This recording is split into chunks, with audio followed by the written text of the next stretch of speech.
নমস্কার, আশা করি সবাই ভালো আছেন। আজকে যে রান্নাটা করব সেটা হচ্ছে কড়াইশুঁটির বড়ার তরকারি।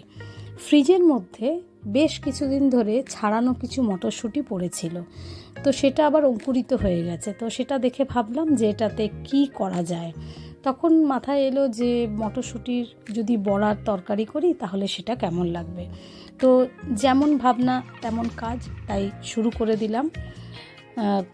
মুসুর ডাল একটু গরম জলে বেশ কিছুক্ষণ ভিজিয়ে রেখেছিলাম, প্রায় 4-5 ঘন্টা।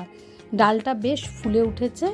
এরপরে একটা মিক্সির জারের মধ্যে মটরশুঁটিগুলো নিয়ে নিলাম, আর তার মধ্যে মুসুর ডালে ভেজানো মুসুর ডাল যেটা ছিল সেটা দিয়ে একটা কাঁচা লঙ্কা দিয়ে এটা ভালো করে পেস্ট করে নেব। দেয়া হচ্ছে ডাল আর একটা কাঁচা লঙ্কা, এটা দিয়ে এটা পেস্ট করে নিতে হবে। পেস্টটা একেবারে মানে একদম খুব জল বেশি দেওয়া যাবে না, মানে একটু থকথকে, মানে একটু টাইট হবে পেস্টটা। এবারে এই পেস্ট করে নেওয়ার পর ওর মধ্যে দেয়া হয়েছে পেঁয়াজ কুচি, আদা রসুনের পেস্ট খুব অল্প পরিমাণে, আর নুন। এই দিয়ে এটা ভালো করে মিশিয়ে নিয়ে কড়াইতে সাদা তেল দিয়ে ছোট ছোট করে বড়া এর মধ্যে দিয়ে ভেজে নেব। খুব কড়া করে ভাজার দরকার নেই, এই যে দেখতেই পাচ্ছেন এরকম লাইট ব্রাউন করে বড়াগুলো ভেজে নিতে হবে। আপনাদের পেস্টটা মিক্সিতে করার সময় যদি মনে হয় যে একটু জল ইউজ করবেন তাহলে করতে পারেন। আমি কিন্তু জলটা ব্যবহার করিনি। যদি জল ব্যবহার করতেই হয় তাহলে খুব অল্প পরিমাণে করবেন এবং চেষ্টা করবেন যেন পেস্টটা খুব বেশি নরম না হয়ে যায়, তাহলে কিন্তু বড়াটা এরকমভাবে আঁট বাঁধবে না, মানে ভাজা যাবে না, হয়তো তেলের মধ্যে ছড়িয়ে যেতে পারে। তখন সেক্ষেত্রে একটু বেসন মিশিয়ে আপনারা কাজটা করে নিতে পারেন। আচ্ছা, আমার সমস্ত বড়া ভাজা হয়ে গেছে। এবারে বড়া ভাজার জন্য কড়াইতে অনেকখানি তেল ছিল, তো সেই তেল আমি কিছুটা কমিয়ে নিয়েছি। বাকি যে তেল রয়েছে সেই তেলের মধ্যে ফোড়ন দিলাম গোটা গরম মশলা, যার মধ্যে আছে দারচিনি, লবঙ্গ এবং এলাচ, আর দিয়েছি শুকনো লঙ্কা। শুকনো লঙ্কা দিয়ে সেটা একটু ভাজা ভাজা করে একটা পেস্ট দিলাম। বলি এবারে আপনাদের এই পেস্টটা আমি কি দিয়ে তৈরি করেছি। এর মধ্যেও কিন্তু দিয়েছি পেঁয়াজ, আদা, রসুন আর লঙ্কা এবং টমেটো। এই দিয়ে পেস্টটা আমি বানিয়ে নিয়েছি। সেই পেস্টটা এবার তেলের মধ্যে দিয়ে খুব ভালোভাবে কষিয়ে নিতে হবে।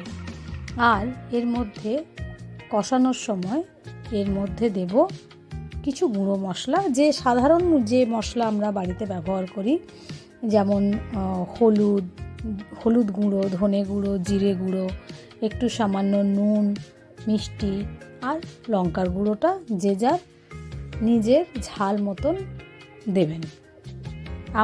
আমি তো পেস্টে কাঁচা লঙ্কা দিয়েছি, কাজেই এখানে আমি লঙ্কার গুঁড়ো খুবই অল্পই দেব।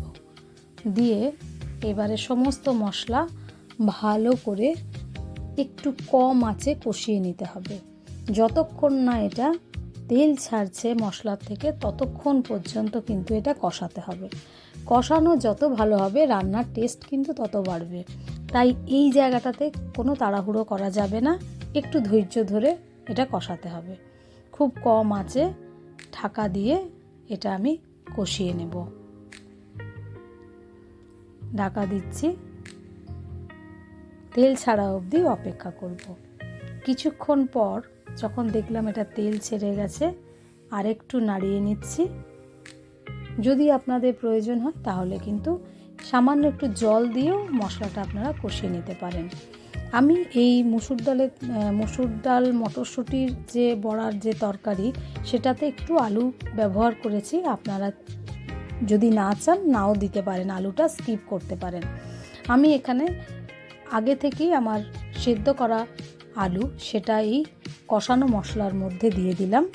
দিয়ে এটা একটু ভালো করে কষিয়ে নেব। দিয়ে কষানোর পরে দেব সামান্য পরিমাণে জল, সামান্য বলতে খুব অল্পও দেবেন না, যতটা ঝোল আপনারা রাখতে চান তরকারিতে ততটা পরিমাণ মতন জলটা দিতে হবে। আমরা এবারে জল দেওয়ার পরে অপেক্ষা করব ঝোলটা ফোটা পর্যন্ত। ঝোলটা ফুটে উঠলে তারপরেই কিন্তু বড়াগুলো দেব। কিছুক্ষণ অপেক্ষা করার পরে ঝোল খুব সুন্দরভাবে ফুটে উঠেছে। এরপরে এর মধ্যে ভেজে রাখা বড়াগুলো দিয়ে দেওয়া হলো। দিয়ে ভালো করে মিশিয়ে এটা এক চাপা দিয়ে, আর বেশিক্ষণ না, 2 থেকে 3 মিনিট মতন রান্নাটা করলেই এটা কমপ্লিট হয়ে যাবে। 2-3 মিনিট পর ঢাকা খুললাম। বড়া ঝোল খুব সুন্দরভাবে ফুটতে শুরু করেছে।